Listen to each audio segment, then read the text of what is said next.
président Nianga je pense que Badara sax mënoon a jël kàddu gi wax ci sama tur ak ci turu waa Pastef donc ñi ngi door kàddu yi di nuyu ñëpp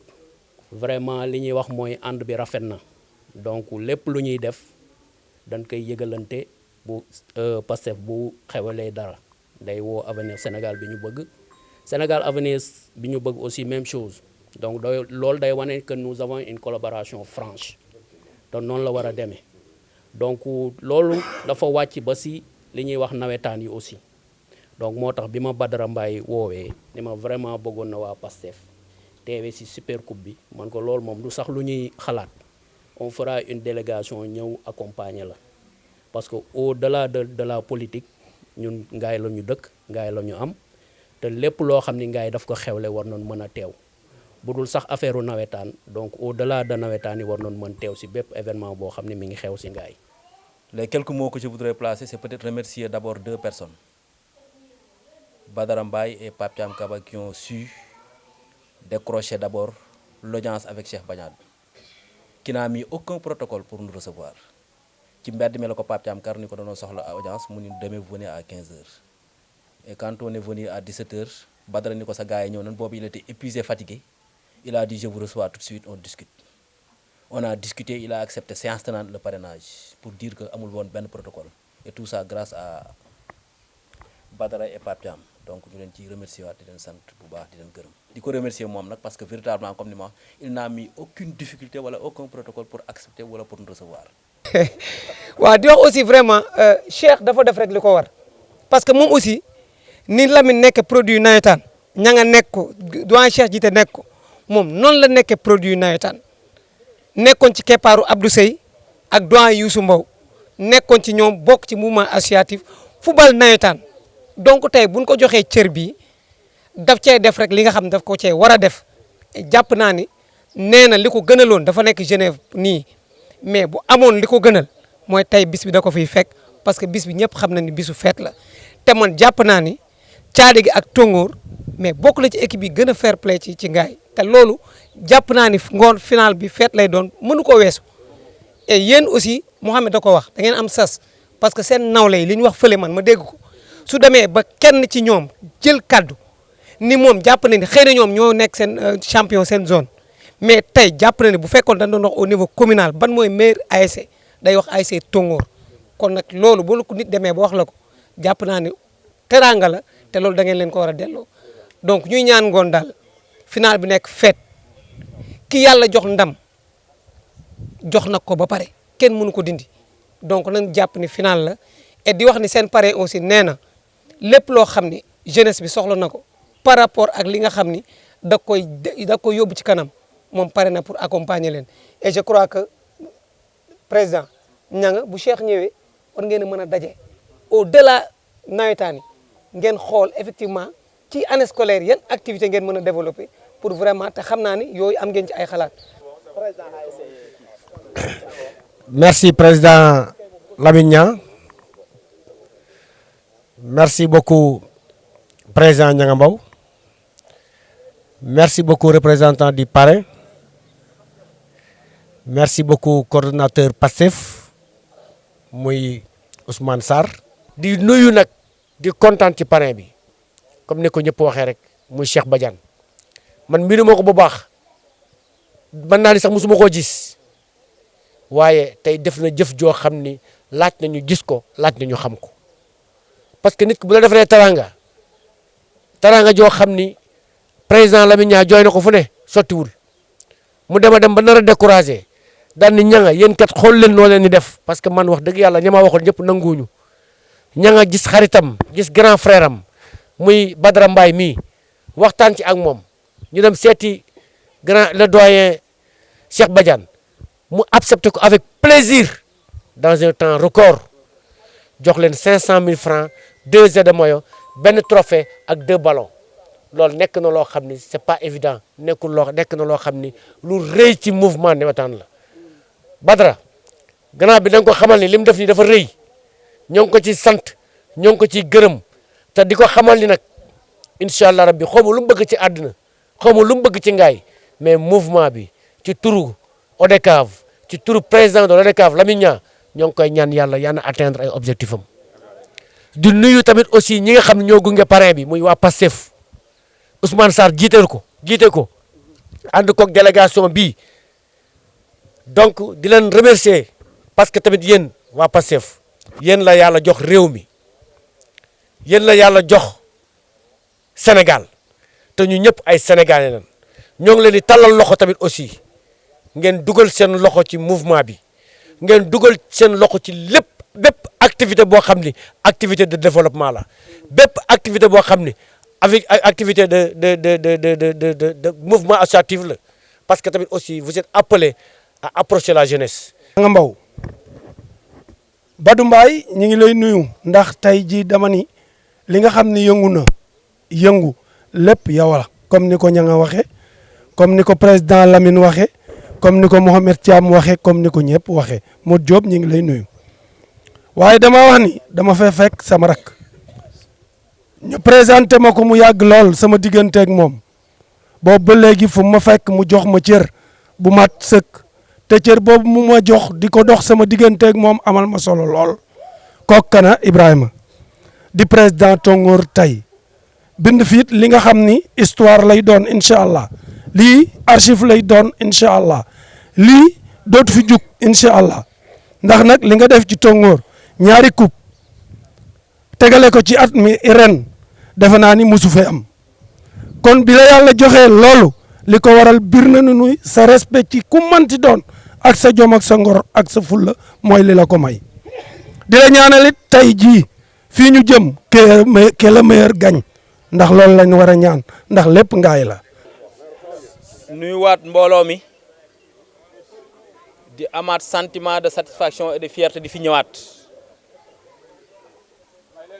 on l'a dit tout à l'heure defe naa yoon wi léegi miin nan ko c'est parce que vous avez fait du très bon boulot moo tax ñu mën a miin yoon wi c'est parce que Mohamed a fait du bon boulot c'est parce que le président a fait du bon boulot c'est parce que Ngaye Diagne a fait du bon boulot moo tax ñu mën fay ñëwaat fi tout à l'heure Thiadé gi wax na ko du ma ci ñëwaat incontestablement c'est le président de Thiadé gi qui a dit aujourd'hui que bu doon joxe la meilleure équipe de l'année Tongoor la koy jox et c'est tout à fait logique moo tax tey ñu leen di féliciter waat di leen encourager waat di leen ñaanalaat ngeen dugg ci fête gi ci jàmm génnaat ci jàmm tey nag duñ guddal le président l'ODCAV moo fi waroon a jël kaddu mais nee na kaddu gi ñu jox ko le président Mohamed Thiam mu jëlal ko ko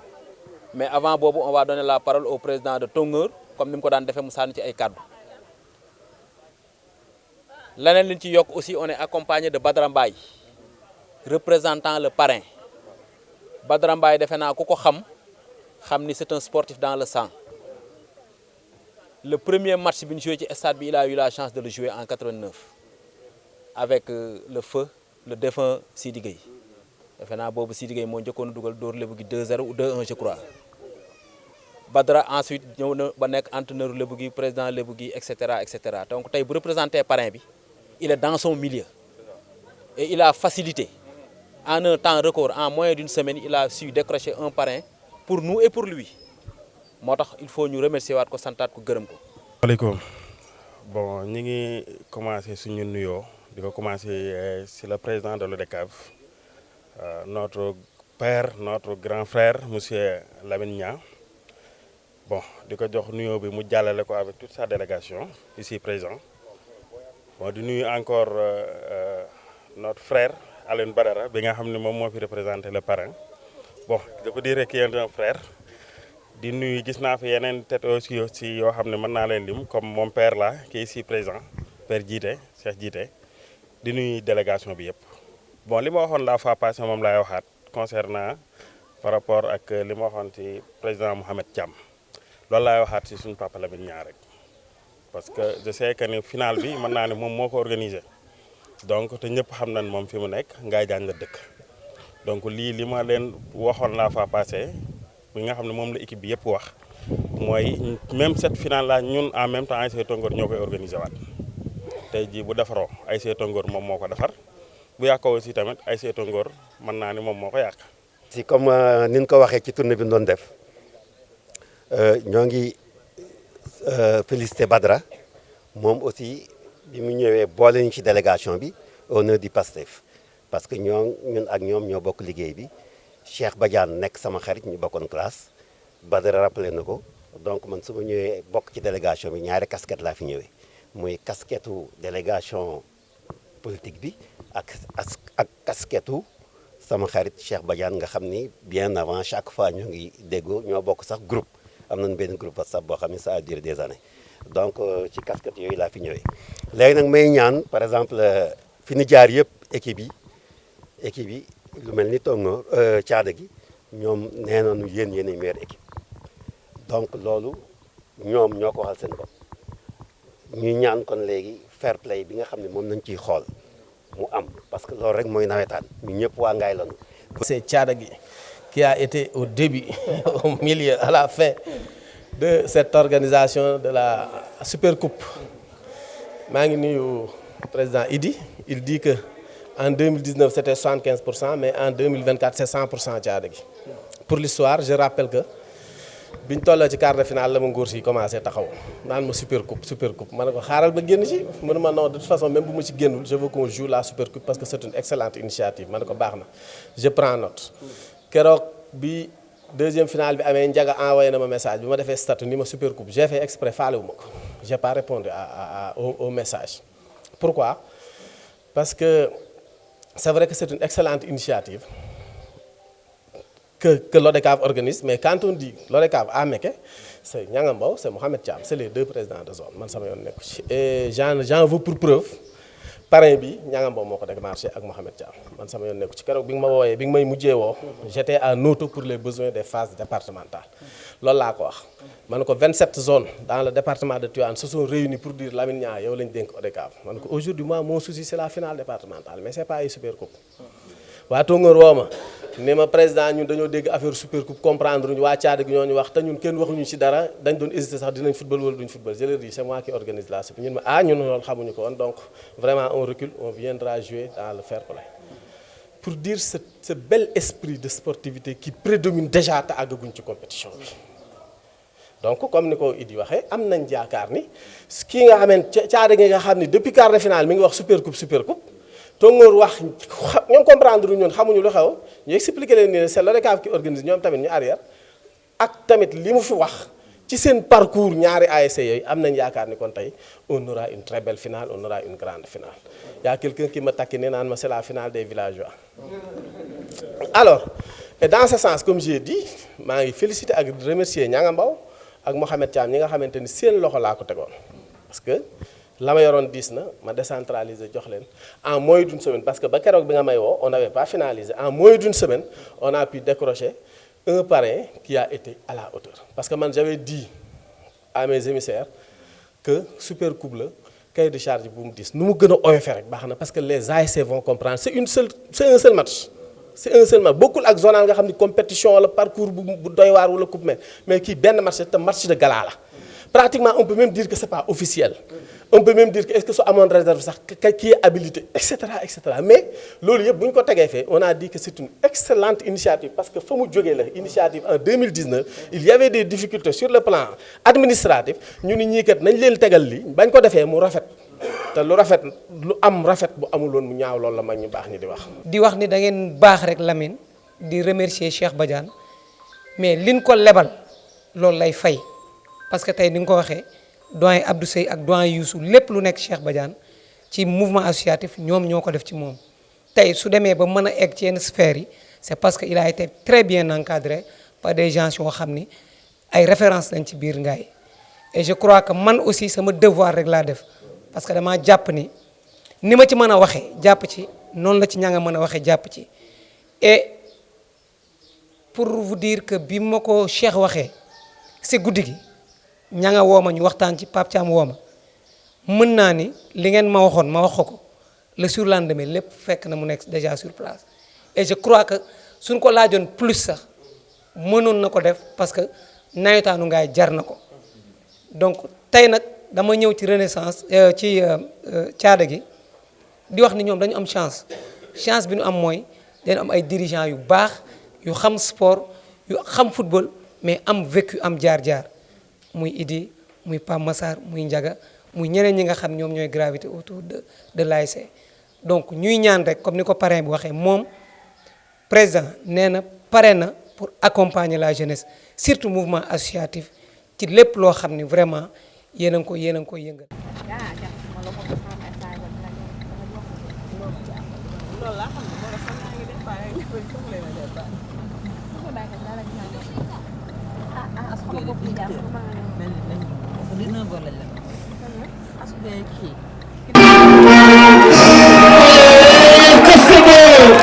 Ces vers écrits par le premier président de la République du Sénégal. On est fiers de toi. Dialogue Congo, le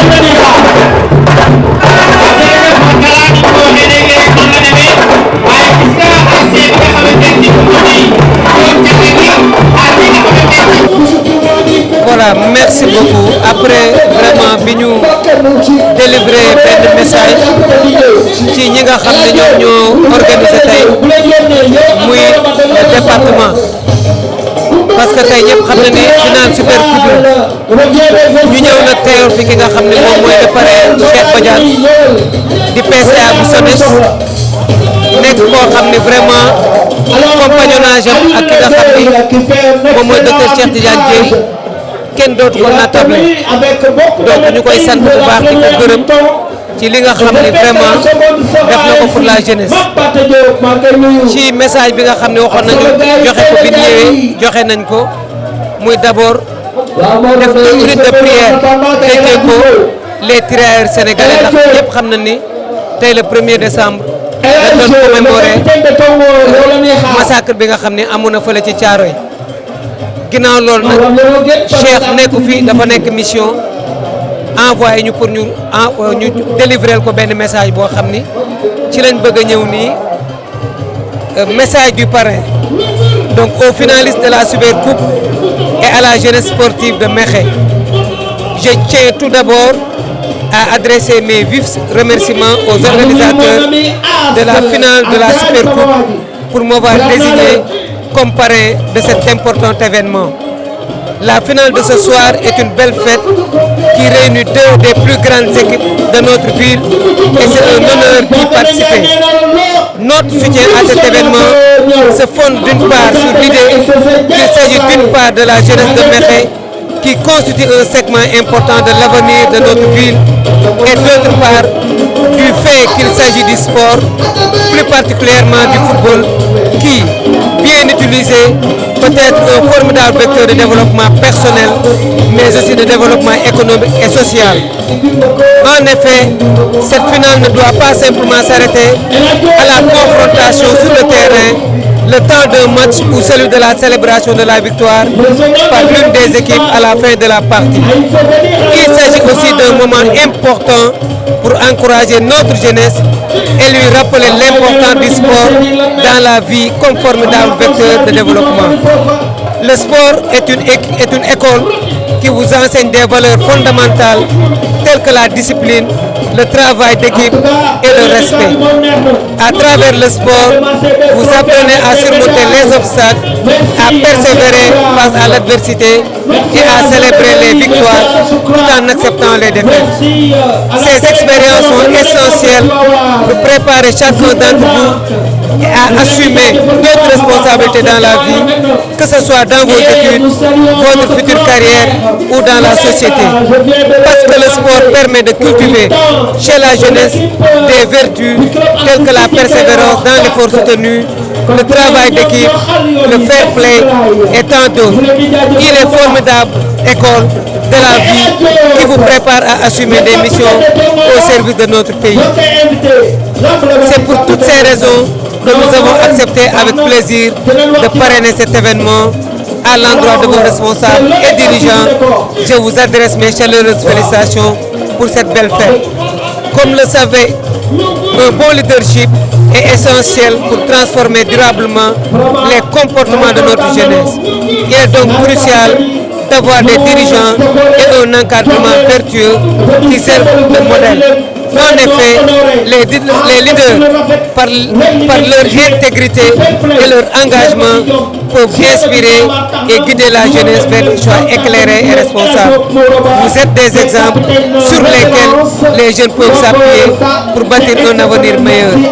Il vous appartient donc de faire preuve d'une grande probité, d'intégrité afin de fournir de bons exemples et servir de modèle à nos jeunes que vous avez la lourde tâche de diriger. Ceci est le petit message que je souhaitais partager avec vous ce soir en vous souhaitant une très belle finale, en priant que le meilleur, c'est-à-dire notre jeunesse, gagne avec main sportive. Salutations. Donc lii moo nekkoon message bi nga xam ni le parrain Cheikh Badiane empêché parce que dafa nekk extérieur waxoon nañu délivrer à l'endroit de la jeunesse nin ko defee sàng foofu moo tax tey ñu ñëw aussi ci Kewel Info doon délivrer message bi nga xam ni Cheikh Badiane moom moo nu ko yónnee woon pour ñu may remercier aussi vraiment Pastef à travers ñoom Ousmane Sarr seen coordonnateur ak la chargée de mission de SEC bi nga xam ni son excellence le président Bassirou Diomaye moo ko taggal doomu tànk boobu di nuyu aussi waa avenir Sénégal bi ñu bëgg ak délégation bi yëpp di nuyu avenir gaay bi ñu bëgg mais di nuyu sama petit frère Jamil bi nga xam ne ñëw na ci délégation bi di nuyu aussi madame Mbaye bi nga xam ne moom a accompagné vraiment taxawaayam rafet na parce que tey bu ci jàppul woon li may def yëpp du ma ko mën a def donc maa ngi sant ñëpp ay gërëm ñëpp di bàyyi Ousmane aussi mu délivrer benn message.